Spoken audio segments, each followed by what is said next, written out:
Welcome to the Contact Center Perspectives Podcast. I'm Steve McDonald, your host, and we have a really interesting conversation that I would say is in the category of we don't have this kind of a conversation in the customer support world, in the CX world.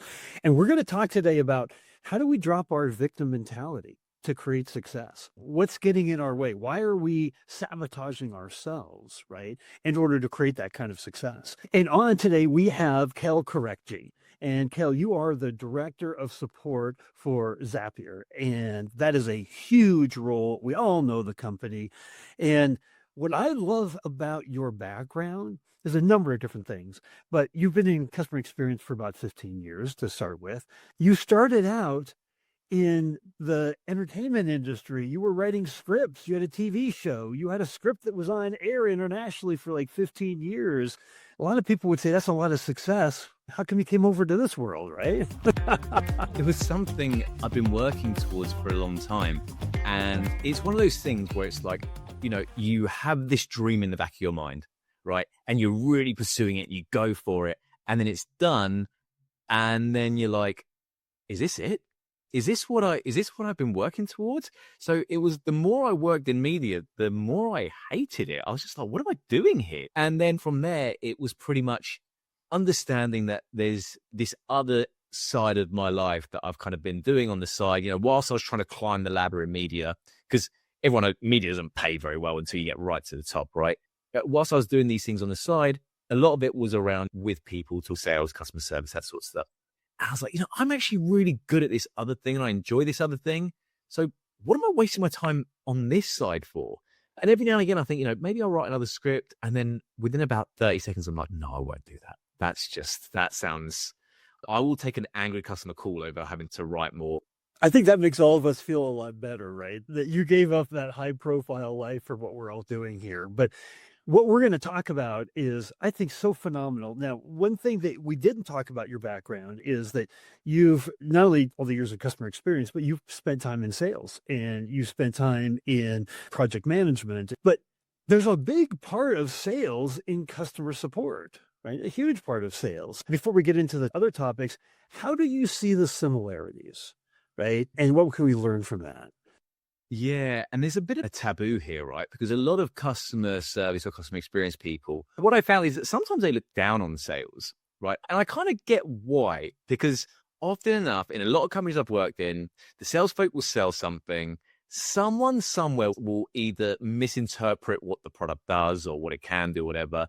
And then support, they're like, now we've got to pick up the pieces because then you could get your greedy mitts on the commission, right? That's what happened here. And I've seen it so many times in my career. But the reality is the two teams and other teams as well are so similar. When it comes to support, the biggest notion is a customer will contact you and say, I have this problem. I need you to fix it, right? And we need to find out what it is the customer needs, what the customer is trying to accomplish, and find a solution for it. Sales is no different. Sales is someone has a particular problem. If someone reached out to a sales department or if, you know, someone in sales reached out to a company, either way, the whole conversation is around understanding the customer's needs, wants, and values and finding a solution that fits that. And the common misconception is, oh, you know, the whole point of sales is persuasion.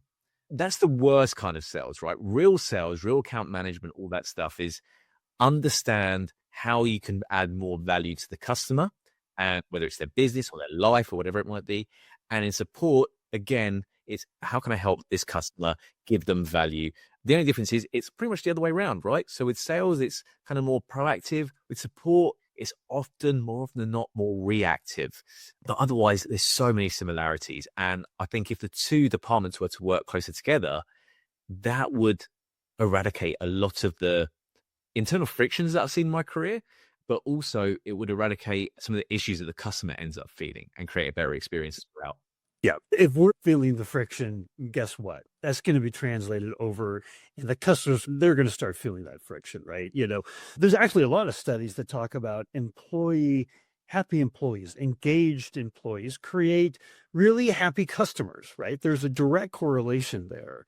You said something, though, that I'd like to probe on also before we kind of dive into our main topic. You talked about frictions, right? Mm. Tell me a little bit about the frictions, because if we don't talk about that and we don't talk about solving that, then that is going to transition over. So I'd love to hear what your thoughts are on the big friction points. Yeah, there's a lot of different elements of friction, right? And one of them is this notion of we've got to pick up the pieces from a sport angle. We've got to pick up the pieces because someone somewhere said this. Then there's the notion of, when support aren't able to achieve something, sounds like you're just being a blocker, right? We're bringing in the money and you're being and there's a real lack of empathy between the two teams. There's a real lack of understanding that actually our common goal is the same here, right? That there's all these kind of almost microaggressions that happen underneath the surface.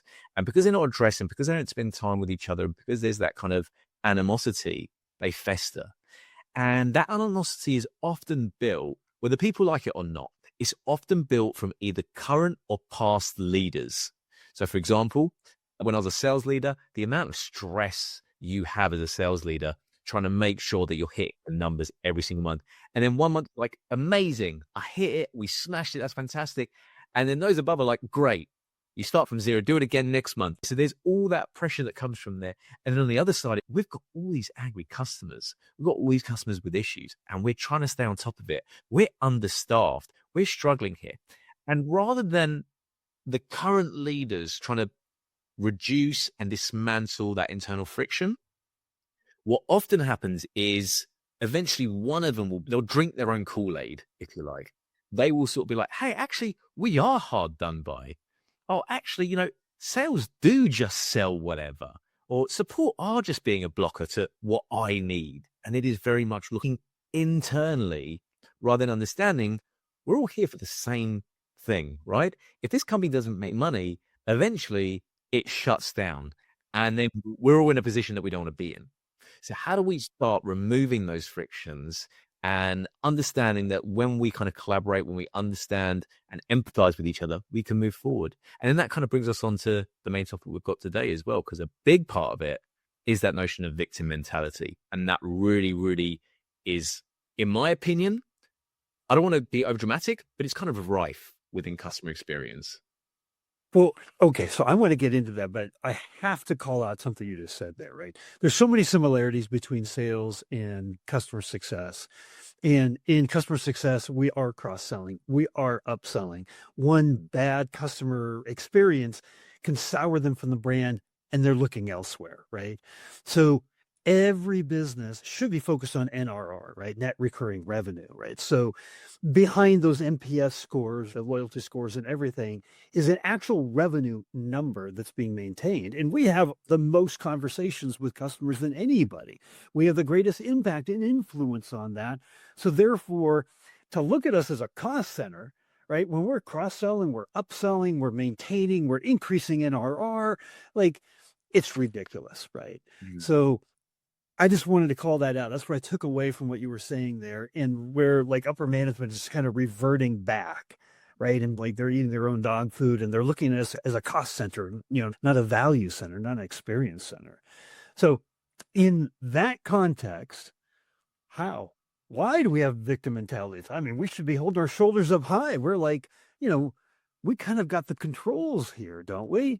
But yet there's this victim mentality. Yeah, you're absolutely right in terms of what you're saying as well. We are a value center. We do add a lot of opportunities to cross sell. We speak to customers. I mean, essentially, companies need to understand that the people that are speaking to the customers directly are the ones that are going to hold the keys to whether your customer comes back on 9 times out of 10. That's the notion. What I see a lot of, and I'll kind of give you the background in terms of where I started seeing, where I realized that this was actually probably a bigger issue than I'd ever realized before. Last year, I was on a bit of a crusade to kind of talk everyone in customer experience up, right? I was kind of like, hey, you do a great job. You need to believe in yourself. You need to push forward. You need to really focus on the positives and what you can achieve. And I had some great conversations. I listened to some great speakers. And there was always kind of this niggle at the back, right? There's always something going on where there was this kind of negativity that was coming out. And I went to a conference where there was some really fantastic speakers who I love to hear from. And there was a few who always had this, the only way I can describe it is a victim mentality. It was a case of product and engineering doesn't listen to us. We don't get the money we need to be able to do what we want to do. Sales are looked at as kings and we're looked at as paupers. And it was over and over again. And I realized that this is a learned behavior from previous leadership, from where support was very much just seen as a cost center. And what's happened is some of the people who have risen through the ranks of their organization has continued this victim mentality. And rather than focus on those elements that you were just speaking about, Steve, they focus on the notion of, when are we going to get the extra people we need to be able to do X? Or why doesn't anyone understand how important CSAT is or NPS is? Why am I talking to a brick wall? I've always heard is, when are we going to have our seat at the table and all the rest of it?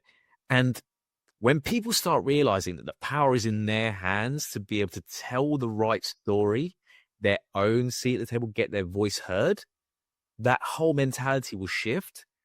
And there's a lot that I learned when I was in project management or in sales about being able to tell that story. And for me, it's until we move out of our own way and remove that element of, why is this happening to me and why does no one listen to me? And that very egocentric, well, no one cares about support, until we remove that and start understanding what's in it for them, much like we often do for our customers, we're pretty much going down the wrong road. So here's what I'm taking away. Our story is a bestseller. It's the script you used to write that would have been a smash success, but we don't tell it. We don't stand up. We don't own it.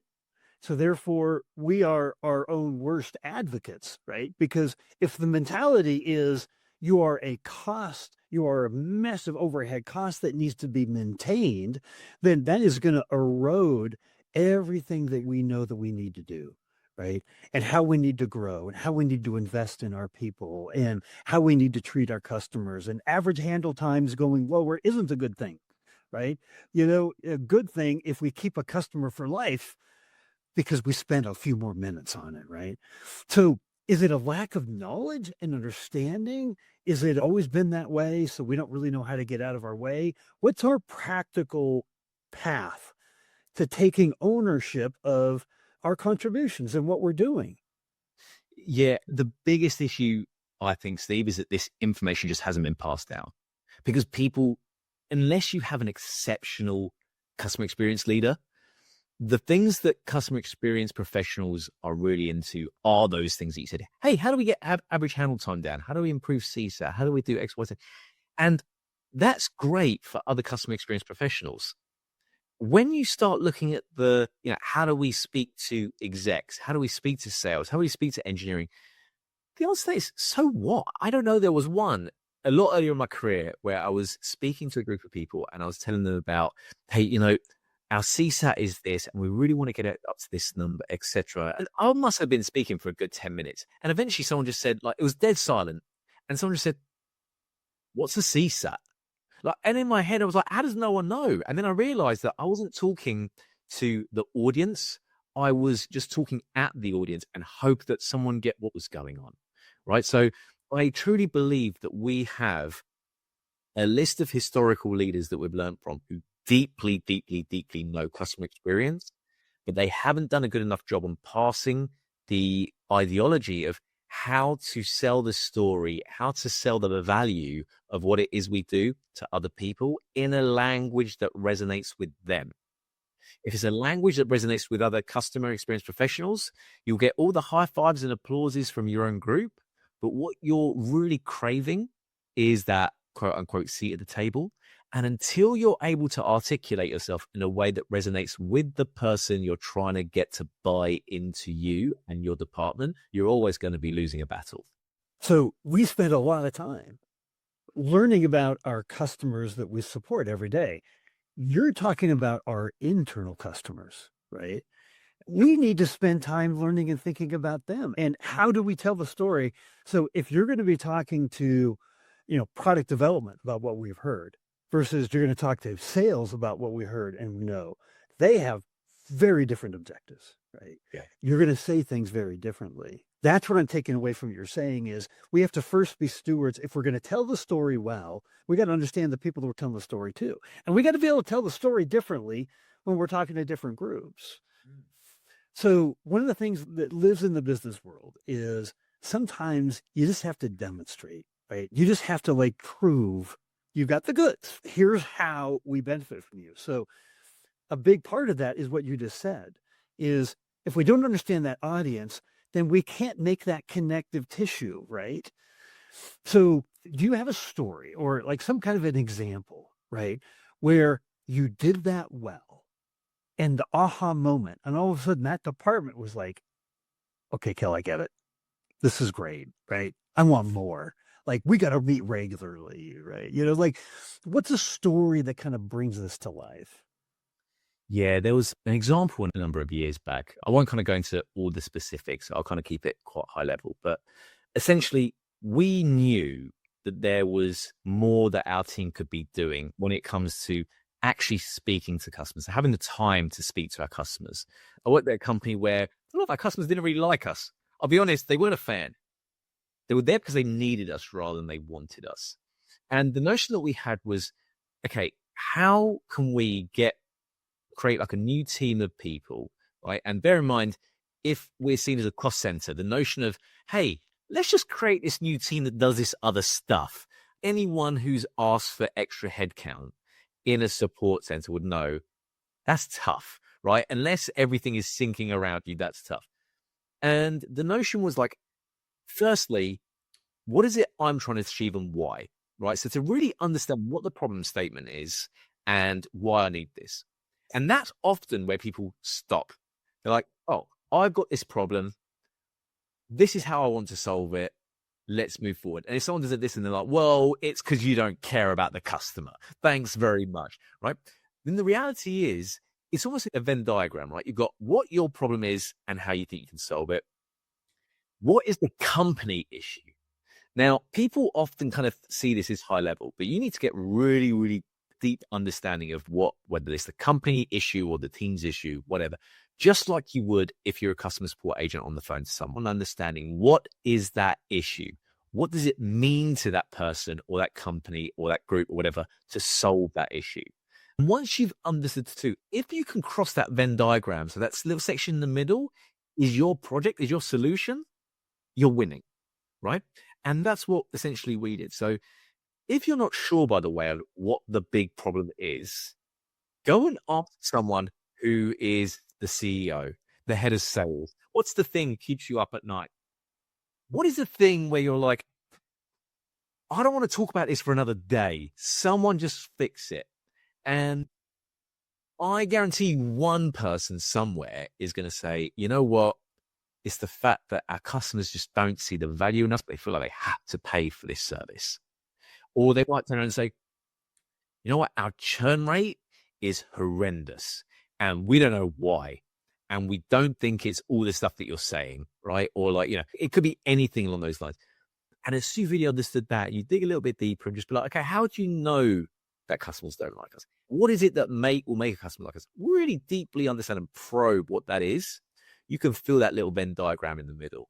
And you're doing that by merging what you think the problem is and what you know it is. In this instance, it was like, we need a team of people who are just going to talk to our customers and demonstrate the value that we actually do offer rather than let them control the narrative of their perception. And I'm going to mix it up with you and your needs, wants, and values, which is, let's say in this example, our churn rate is high and there's always a reason for someone to want to leave us and they'll push on that, which then reduces the opportunity for upselling because the customer is resentful for paying that money.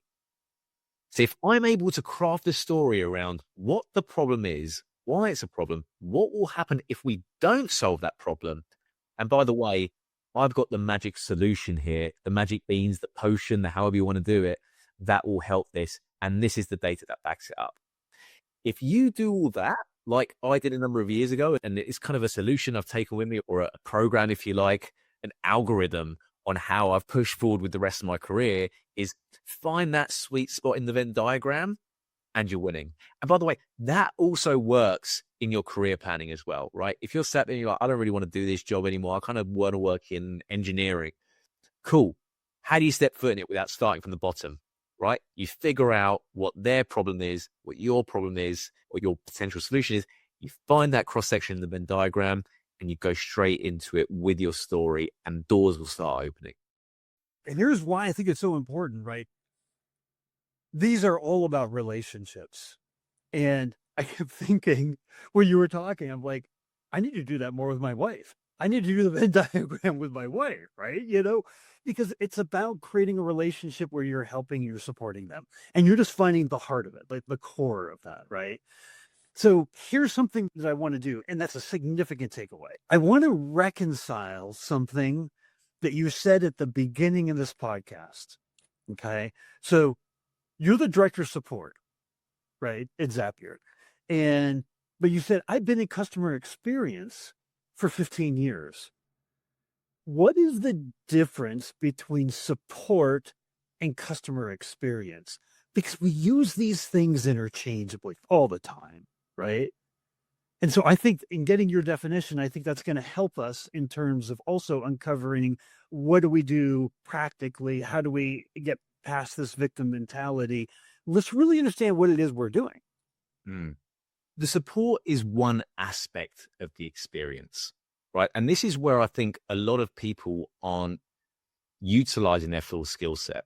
Because if you ask most people that work in, whether it's customer support or they call themselves customer experience or whatever it might be, they will probably be able to pinpoint all the friction points that your customers are going through, right? You ask anyone here from a customer support, customer experience background, like, hey, show me your website and show me the bits the customers hate.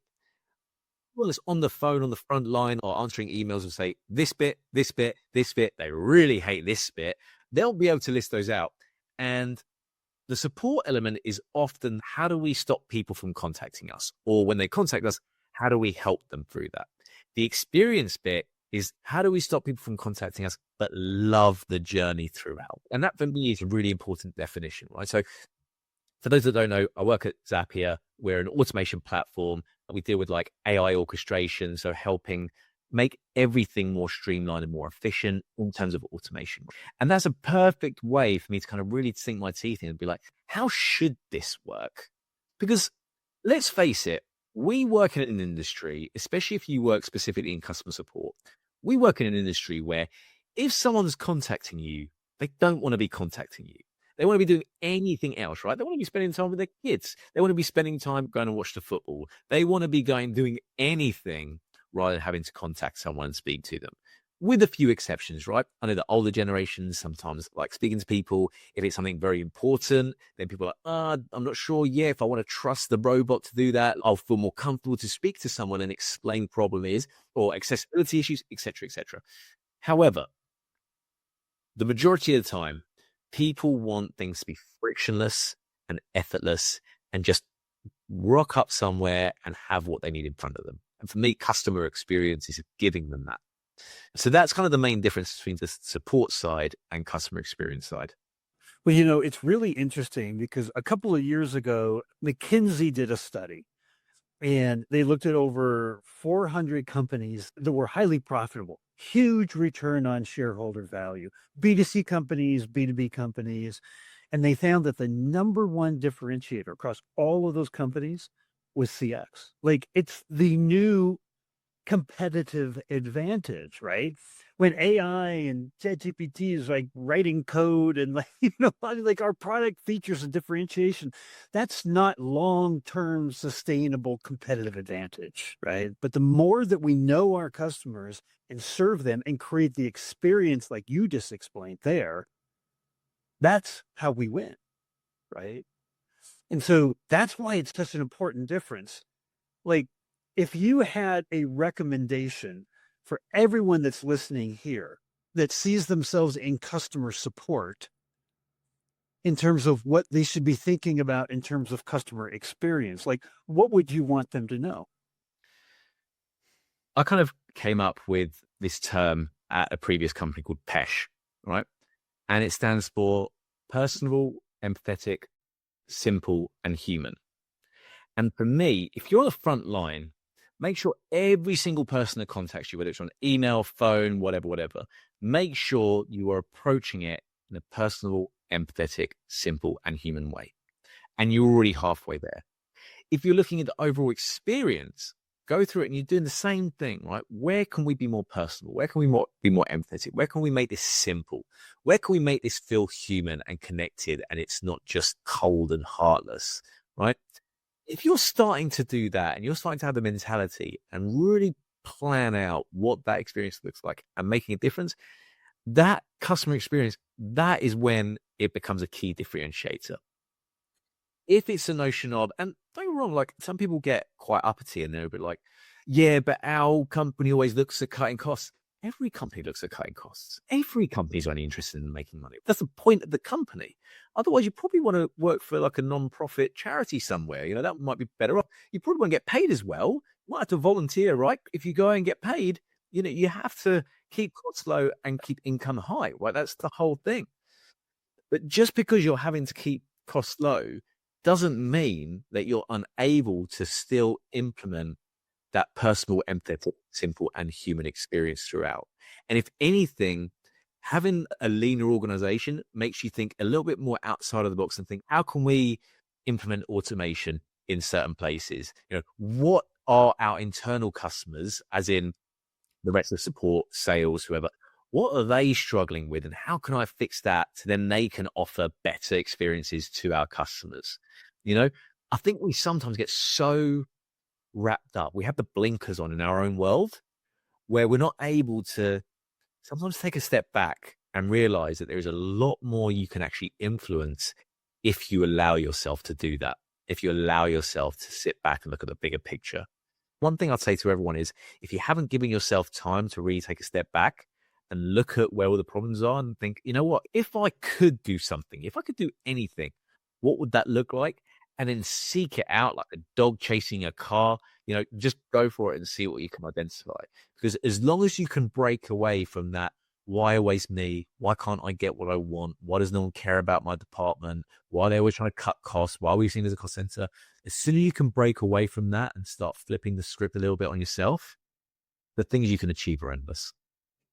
You know, I'm thinking about various parts of this conversation. Like the things you can achieve is endless. Like we've already got the best-selling story. We just have to tell it, right? We impact sales. We impact NRR. Like we make customers happy. We have so much that we do, yet the whole title was here about we play right into the victim mentality, right? Yeah. So based on everything that we've talked about here, if there was one takeaway that you wanted people to have from this podcast episode, what would that one takeaway be? There's more than one takeaway, but I'd say like, if I was to sum it up in a line, and this might be because, so my heritage is I'm Turkish, right? We're very direct people, born and raised in London, very direct people, right? The number one thing is probably like, you know, think about all the things that's blocking you and then get over it. You need to grow up and get over it because no one is going to save you from that. And the number one thing you can do is really tap into what made you great in support. You know, because every customer experience person started off in support, right? They always do. And the really great ones knew how to handle the most difficult conversations, right? The most challenging ones. If people can get over themselves from the notion of, yeah, but I'm a leader now. Or, yeah, but no, but this is, you know, I'm now a director. I don't do that kind of stuff anymore. If we can get over ourselves on that front and see our internal customers, our key stakeholders, as a customer that we should build a relationship with, nurture, and come out with mutually beneficial positives and methods to move forward, you will completely change the trajectory, not only of your department, but of the rest of your life, of your career, of everything. If you can take that as well. And, you know, you mentioned earlier, you can use that with your wife and your whole life. But the number one thing is, you know, some people need to stop being a baby and get over themselves and allow themselves to bring on that mentality that got them the success in the first place. You know, it's interesting. I interview a lot of C-suite executives and I ask them the question, what are your two greatest challenges to creating long-term growth and success in your business? 72% of those answers are internal. Hmm. And when you say, get over it, right? Why are we playing this victim mentality? We need to get over it, right? Like, we need to stop. We need to kind of I don't want to be like my dad. I love my dad, right? But I don't get to decide what I want to do with my life, right? And I can get over the things that are holding me back. And so I love that is let's define our own destiny. We can, and we know we can, and we know we make a significant impact on the business. So just get over it and let's make it happen. I love it. I love it. Hey, here's the thing I know is going to happen. We're going to have a lot of questions. Is it okay that I give out a link to your LinkedIn profile that people could reach out and ask a question? 100%. Yeah, I'd love that. I often get people kind of reach out and ask me a question here or there, and I always do my absolute best to try and answer. If you've ever had someone offer you some real key insight in your career and it's made a difference, the best thing you can do is pay that forward, right? Because you never know what that might be able to do for someone else's. So I was going to say in this industry, in our sector, whatever, but realistically, the more that we have of that, the more that people share the knowledge and information, if people are willing to work on it, the better, right? When we all help each other, we get somewhere. You just described the mission of why you're here, why we're creating this podcast is we don't talk to ourselves or our peers enough. And if we can glean insights and perspectives and trends and solutions that we haven't even thought about, right? That's like the rising tide that lifts all boats for all of us. And I think you did a great job of that today, by the way. So I just want to say thank you, Kel, for coming on. Mate, thank you so much for having me on. It's been an absolute pleasure. And yeah, this was great. So anytime.